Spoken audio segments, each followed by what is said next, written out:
नमोस्तु गुरुदेव, नमोस्तु। हम बहुत आनंदित हैं कि दिल्ली जो हमारे भारत की राजधानी का जो मुख्य स्थल है वो लाल किला और उसमें हमें लाल मंदिर और उसमें गुरुदेव साक्षात महावीर की प्रतिकृति हमारे नजर आती है। हम चाह रहे हैं अभी ऐतिहासिक कार्यक्रम होने वाला है। गुरुदेव आशीर्वचन दे दो कि सब लोग, दिल्ली के नहीं, दिल्ली के बाहर के लोग, विदेश के लोग भी आए। आजकल सब पास हो गया गुरुदेव। नमोस्तु गुरुदेव।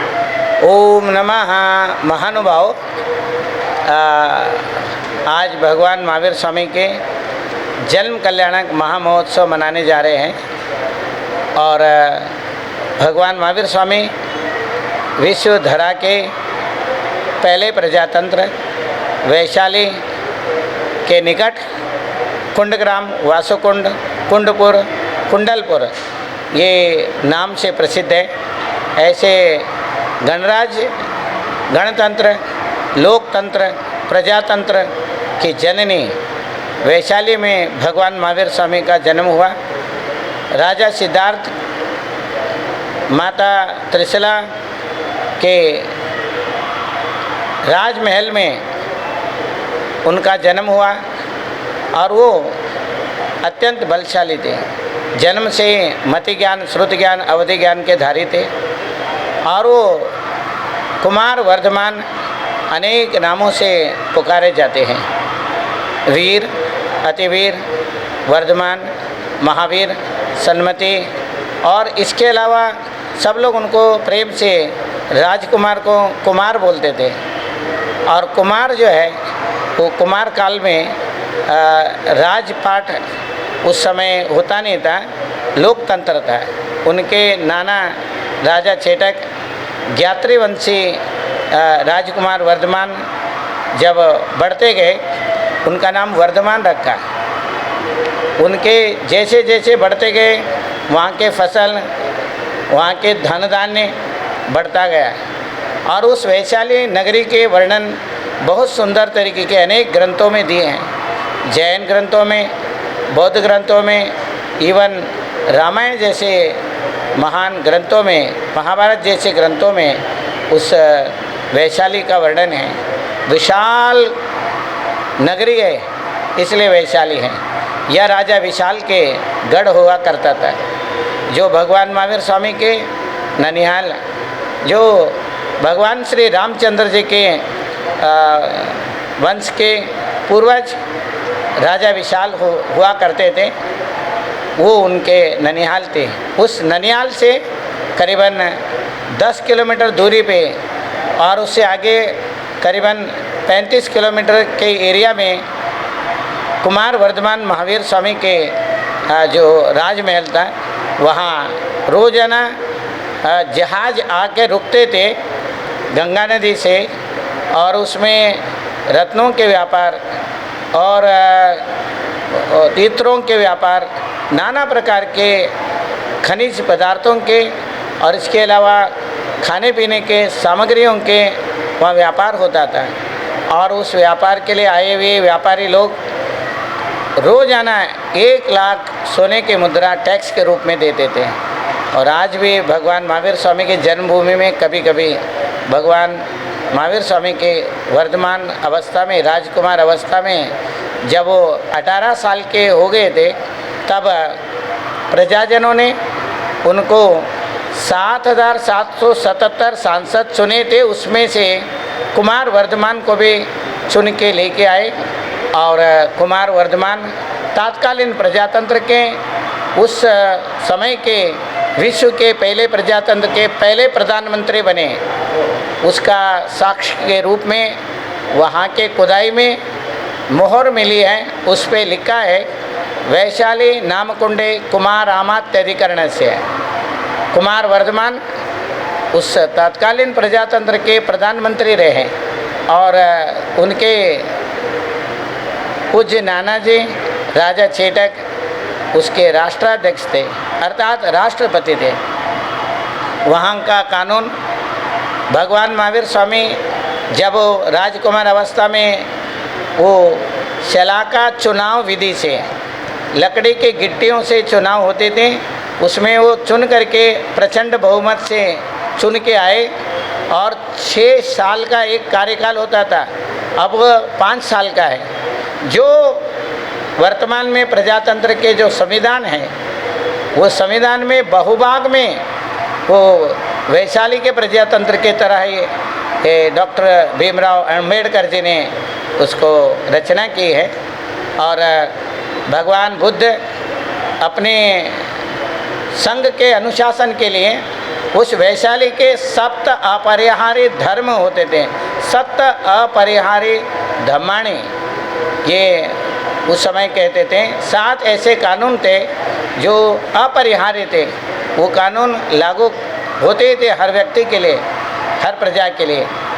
ऐसे कुमार वर्धमान राजकुमार अवस्था में 2 कार्यकाल वो उन्होंने प्रधानमंत्री अवस्था में रहे और वहाँ पर अहिंसा, सत्य, आचौर्य, ब्रह्मचर्य, अपरिग्रह, इन 5 अणुव्रतों को जनमानस के अंदर प्रचारित किया और उससे लोग सब खुश रहते थे। हो में इसको आप वैशाली ऐसे महान ग्रंथ में, इतिहास के ग्रंथ है, उसके अंदर लेखकों ने बहुत लेख लिखे हैं। उसमें महावीर भगवान जब प्रधानमंत्री थे वहाँ के प्रजा कैसे अनुभव करते थे ये बात करते हैं। हर प्रजा अपने आप को राजा समझते थे और जो प्रधानमंत्री भी, राजा भी अपने आप को प्रजा समझते थे। जैसे आज धर्मानुरागी नरेंद्र मोदी जी अपने आप को प्रजा समझते हैं और सारे प्रजा लोग भी अपने आप को राजा जैसे समझते हैं, उसका नाम प्रजातंत्र है।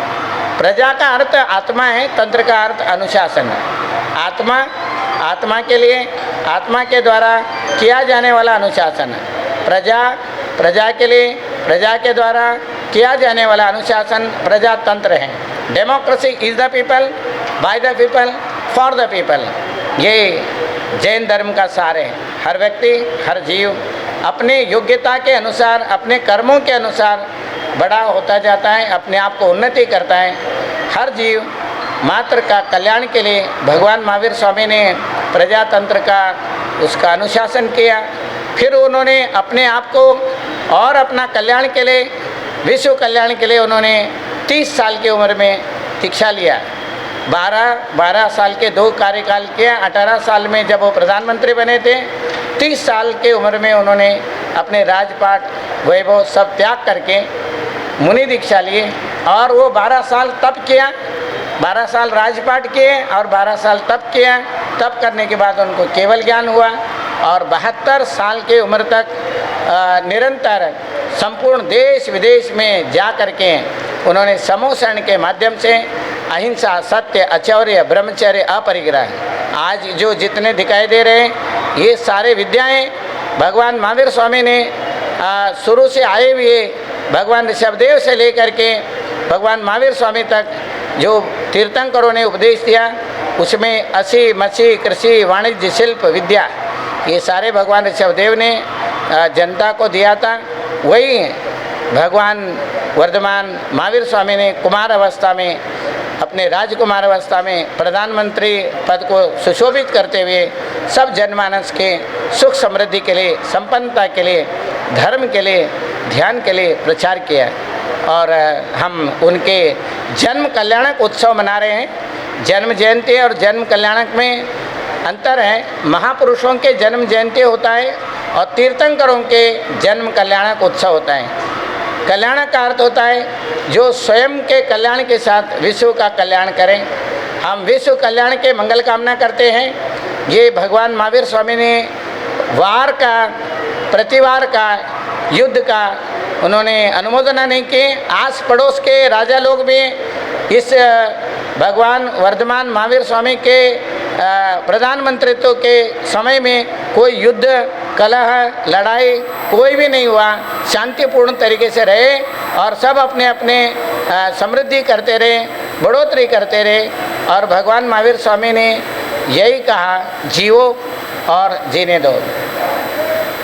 प्रजातंत्र का ये सार है। भगवान महावीर स्वामी ने सबको एक सुंदर, सुखमय, मैत्री भाव से सब मिल कर के रहे। अहिंसा और अनेकांत और शादवाद, इनका उन्होंने उपदेश दिया। शादवाद का अर्थ समन्वय, सब लोग मिल कर के अपने अपने स्थान पे सब लोग अपने बात को रख सकते हैं और दूसरे की बात को भी सुनने की हिम्मत रखते हैं, उसका नाम शादवाद है। दूसरे की बात को भी सुनने की हिम्मत रखना बहुत बड़ी बात है। तो ये प्रजातंत्र का सार है। सब लोग मिल कर के ये संविधान को महत्व देते हुए सभी धर्म दर्शन सब लोग मिल के रहना चाहिए। ये हमारा सनातन जैन धर्म है, अत्यंत प्राचीन जैन धर्म दर्शन है। और इस देश में वैदिक दर्शन, श्रमण दर्शन, ये परंपरा है। ब्राह्मण श्रमण ये अनादिकाल से लोग चलते आ रहे हैं और यहाँ सब लोग मिल कर के रहते हैं। अनेक धर्म दर्शन वाले सब हम लोग इकट्ठे होकर के रहते हैं। उन सब को मंगल में उनका जीवन हो, यही भगवान महावीर स्वामी का संदेश है। हमारा मंगल आशीर्वाद है। मुझे बहुत प्रसन्नता का विषय है कि आपने बहुत पहले आशीर्वाद दिया था कि हमारे इंडिया का नाम भारत होना चाहिए। तो गुरुदेव G20 में भारत लागू हुआ और अभी कल और परसों जो मोदी जी श्रीलंका में गए वहाँ भारत नाम की पट्टिका अंग्रेजी में भी लगाई गई है। गुरुदेव नमोस्तु, आपने गजब कर दिया गुरुदेव, आपका आशीर्वाद हो गया गुरुदेव देश के लिए, भारत का भारत हो गया गुरुदेव। ये भारतवर्ष का जो नाम है ये सम्राट कार्वेल ने जैन शिलालेख में लिखा है। सबसे प्राचीन जो ये नाम है भारत, जो शिलालेखों में कार्वेल के शिलालेखों में जैन शिलालेख में भारत शब्द का प्रयोग हुआ है।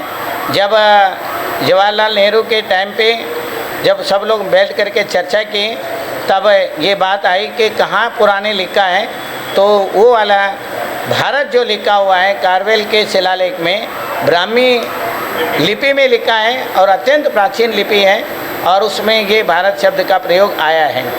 तो महानुभाव, महाभारत भी आप लोग सब सुनते ही हैं। तो भारत एक बहुत, भरत चक्रवर्ती के नाम से, भगवान ऋषभदेव के पुत्र के नाम से ये भारत देश है। ये वेद में, उपनिषद में और सब पुराणों में और जैन ग्रंथ में, बौद्ध ग्रंथों में सब जगह एक स्वर से भगवान ऋषभदेव के पुत्र भरत के नाम से भारत है और सब लोगों को इसको मानना चाहिए। भारत एक बहुत महान देश है और सब पे भारी पड़े, सब धन धान्य से सबके ऊपर ऊंचाई को प्राप्त करें, बाहर से संपन्न हो जाए, गुरु विश्व गुरु बोलते हैं, ये भारत है, भरत से भारत है। ये यही मेरा मंगल आशीर्वाद है सब लोगों को। एक और कहना चाहूँगा, आज बहुत अच्छा मौका है।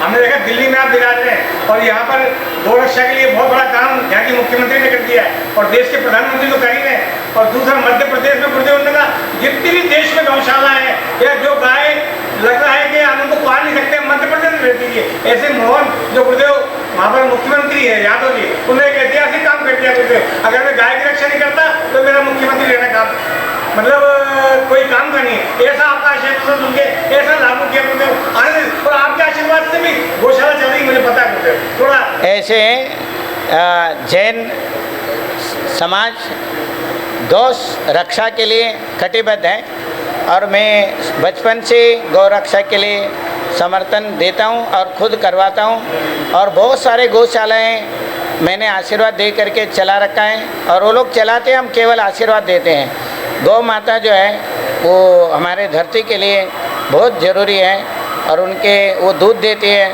उनके गोबर काम आते हैं, गोमूत्र काम आते हैं, खाद बनाने के लिए यूरिया की ज़रूरत नहीं है, गोमूत्र और गोबर का प्रयोग करते हैं, ईंधन का भी प्रयोग करते हैं।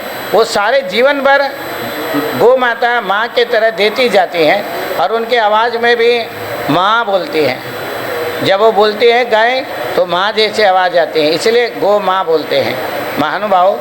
और जीव रक्षा के लिए जैन समाज जो है गाय की रक्षा तो करना ही है और अन्य प्राणियों का भी रक्षा, अहिंसा जो धर्म है और तुम्हारे अहिंसा चैनल है, नॉन वायलेंस, सब पूरे विश्व में हमें प्रचार करना है और सारे देश एक दूसरे से मैत्री भाव से रहे, सब आपस में व्यापार करें और उन्नति के होड़ करें और उन्नति के लिए काम करें। जितने भी परमाणु बना रखे उन सबको बिजली प्रयोग करने में करें, उनका शक्ति अहिंसा में प्रयोग करें तो सबका कल्याण होगा।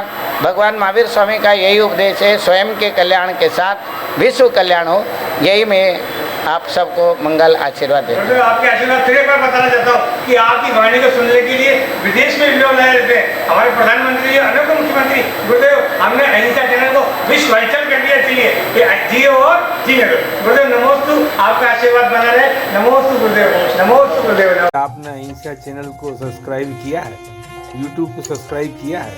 नहीं किया है तो तत्काल से करें, बेल आइकन घंटी बजाएं, लाइक करें, शेयर करें और कमेंट करें। धन्यवाद।